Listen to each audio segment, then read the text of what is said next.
ఎదుటి మనిషి గురించి చెప్పేవాళ్ళు లక్షలో 100 మంది ఉంటారు. లక్షలో 100 మంది.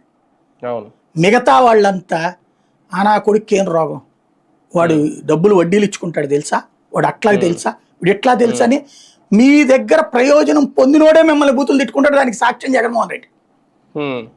100% పనులు చేసినటువంటి వాడిని ఎదవని చేసి కూర్చోబెట్టలేదు జనం. అతను ఇచ్చినటువంటిది ఎవరికి వివక్ష చూపెట్టిచ్చాడు చూశారు కదా. అట్లాగే అదే నచ్చనప్పుడు నీ దగ్గరకు వచ్చినటువంటి వాళ్ళల్లో నువ్వు ఎంతమందికి పని చేస్తా, 100 మందిలో 10 మందికి పని చేస్తావు. ఆ పని చేసిన ప్రతిసారి పైసలు తింటావు.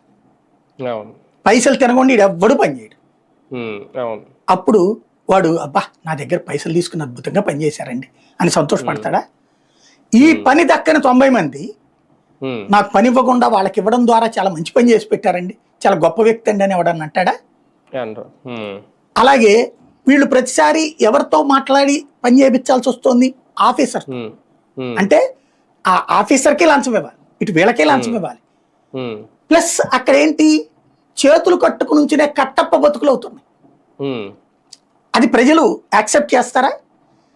ఆత్మాభిమానం స్వాభిమానం కలిగినటువంటి ప్రజల యొక్క ఆత్మాభిమానాన్ని నువ్వు దెబ్బతీస్తున్నావు. నువ్వు వెళ్ళి మున్సిపాలిటీలో నాకు డెత్ సర్టిఫికెట్ ఇయ్యి, బర్త్ సర్టిఫికెట్ ఇయ్యి, క్యాస్ట్ సర్టిఫికెట్ ఇయ్యి, ఇది వెళ్తే లంచం, వాడి బిహేవియరు